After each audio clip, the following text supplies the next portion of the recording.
All right, here we go. Marco. Sean, take two, You're gonna three. laugh at me now. You're gonna laugh at me now. I'm gonna, since it's a take two, I'm gonna completely restart my thought process because it was actually in my mind before, and I actually mentioned it to Sterling before we started recording. The energy that Sterling has and the passion that Object First has for protecting data for businesses, off the charts, right? Some of the best energy and conversations I think we had during the conference. And so with that, Sterling, I'm thrilled to have you back on again. Such a pleasure to be here, and thank you for those kind words. We definitely had a blast the last time we chatted, and happy to be here again. Yeah, and just to make sense of all of this, we are catching up after RSA Conference. I was making a little bit of fun that it's that period of time for us that we go from one conference to the other. I got to remember which one are we talking about now, right? So this is about looking back. What I felt it was a fantastic event. Energy from you, Sterling, for sure, but energy all over RSAC Conference in San Francisco. It's only a few weeks ago. And I'm happy to have this little recap with you. So anything you walked away from that conference that kind of like gave you even extra energy, if it's even possible for you to have more energy? It actually can, but first of all, I just want to say I barely walked away, okay? My feet still hurt from standing all of those hours on the floor. This was our first time sponsoring this event, and the types of conversations truly did shock me. I mean, we all go to plenty of these shows, and we've been around for a while, and I was kind of on the back-to-back show thing as well. But the types of quality conversations about people who are coming over that are really worried about the state of their data when they back it up. How can they really tell that if they undergo an attack, that they can actually recover? And honestly, a big part of it that not too many people talk about are the premiums. If you're a company, it's yourself, to be able to insure your data and your company as a whole, some of these facets have to be around your data, the biggest one being immutability. So we were there to educate the audiences, and I was there to learn a ton about the state of our security today. So hopefully we can touch on a couple of those topics too. I think we should go for it. Well, I wanted to get you all's take on what you think the hottest topics of RSAC was. I will throw out my first nomination. I have two basically. The first one, and it's the two letters that everybody already knows.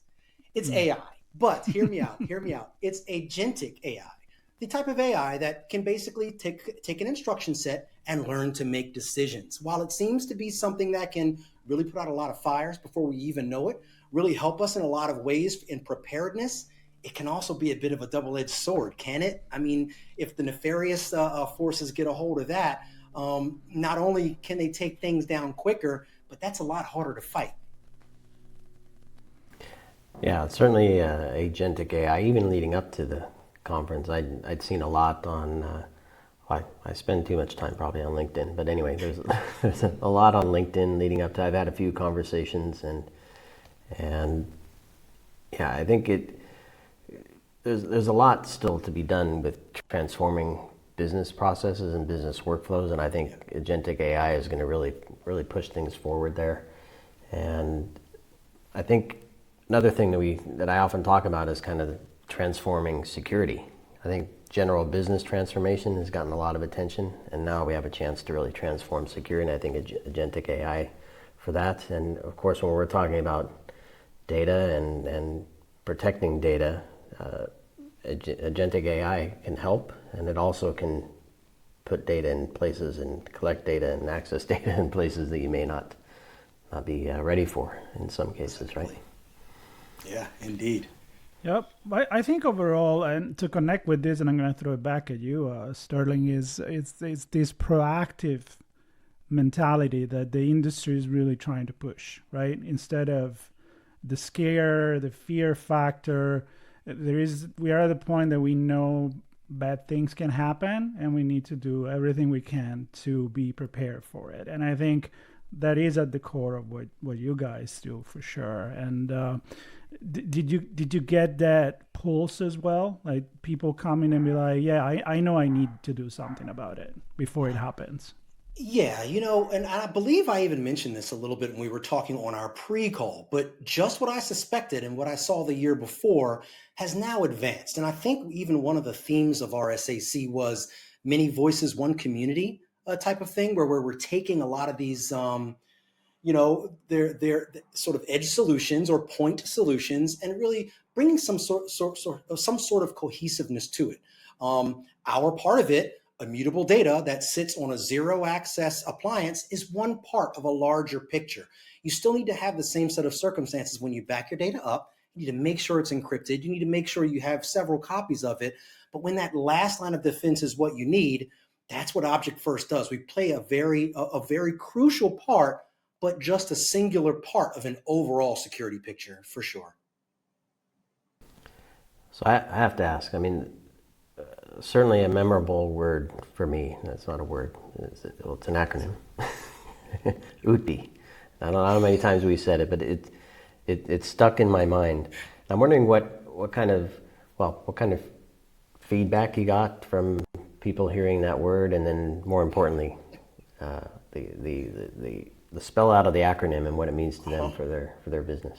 I mean, as far as an acronym, it's pretty snazzy because it's literally a dead giveaway. Like, literally, what do we do? What do we stand for? UTB is out of the box immutability. I'm not sure if you guys have one yet. And if not, we're going to take care of this right after. So the next time we jump on, you have this. But we also have a mascot. It's a cute little fluffy but secure and very powerful mascot who's named UTB. Nice. And if you guys don't have one, we need to make sure that you all have your very own UPIs to make sure that your data stays safe too. But it's a great name. We love to have fun with it, and it certainly is memorable. A lot of people came up inquiring, number one, about the mascot, but also inquiring about why we chose the name UPI. And it really gives us an opportunity to explain not just about the immutability, but the importance of segmenting the data. Remember, if a bad guy comes in and steals the credentials of your top account, your most powerful account, they can pretty much do anything they want in the architecture. We make sure that if and when that happens, they still can't do anything to change the data. That's the power of UTB. And did you? I'm not looking for any specifics, but throwing anybody under the bus. But in general conversations, did you find people kind of thinking, okay, we know what the best practices are, we know where we should be taking precautionary steps with our data protection programs, yet we haven't reached that? Is there a common theme there that you found? Absolutely. I think if you even take a step back in our industry, when you talk about zero trust and the processes around zero trust, it's a path. It's really difficult for people to get all the way through that framework model. And going back to the best practices of securing your data, we see that same thing as well. But some of the things that are really gating those people from that, are keeping them from getting to that data backup nirvana, are not just the technical pieces. It's also the budget. It's also being able to afford the literal hardware that you then need so that you can continue to afford insurance. Remember, insurance rates skyrocket if you're not able to prove certain things, like your data is encrypted, in flight, and like that it lands on immutable storage. So we actually did answer that with a consumption service that allows our customers to go out and just pay for just what they use, just specifically amount they use per month. Very amenable terms. It makes the monthly payment pretty much set in stone. But in wrapping back around to your question, I talked to several partners where they knew that their customers needed this type of equipment, of data, or security around their data to be able to stay in line with certain guidances that they had to, but they weren't able to afford it. They just couldn't. They just didn't have the budget for that. In the same way, this partner was also in the business of building particular boxes that are hardened repositories for these types of clients. And this is even a better deal, they were telling me, than what they could offer them building it on a per box basis. So when we talk about immutability is for everyone, that's really what we mean, whether it's CapEx and you want to buy a box outright, or whether you are a rapidly growing company and you're growing by leaps and bounds, or maybe you're a cloud first company and you just need to land your data somewhere safe, we can offer you that as well. I'm going to go back to because I think it's brilliant the fact that you decided to call it like that.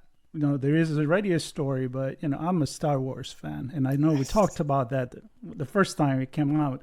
Is R2D2. It's just like and I'm going to refer to one of the conversation that we had there, and it's about how people in general are still very much scared about cybersecurity. When you bring out cybersecurity, it's like, do we need to talk about that? That's right.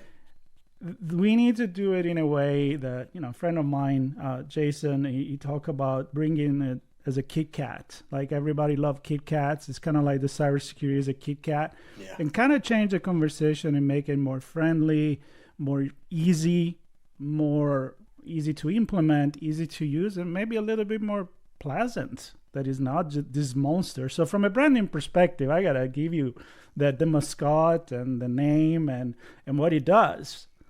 Because you can call it with a cute name, but if it then is complicated, then it doesn't make sense anymore. It kind of doesn't make sense, does it? No, thank you so much for that feedback. And you really are helping us touch on another point here, which is the reason why we were created is to bring the highest level of security to those backup admins that may not be security experts. And a lot of them really don't know where to start. One of the things that we even do out in the field, and if anybody listening is interested, please get in touch with us, is we do hands-on labs where you can actually build and configure your own UDPI. When we say it's box to backup in 15 minutes and you have backups going with the highest level of security, we really mean it. And we offer architects and administrators alike the opportunity to come in, learn about our technology, actually set one up so that when you administer your own, you've already done it one time. And then you can ask experts like myself and my team about how best to place it in the architecture. So this is what we're talking about, like when you're talking about taking security and really bringing it down to the real world to where people can consume it, where people can understand what it's doing to protect their data. Yeah. And I think overall, this is the message that we try to bring to conferences where we get together, to community, make it a little easier for everybody. I'm not going to say it's going to be easy, but maybe easier. It's where we want to get.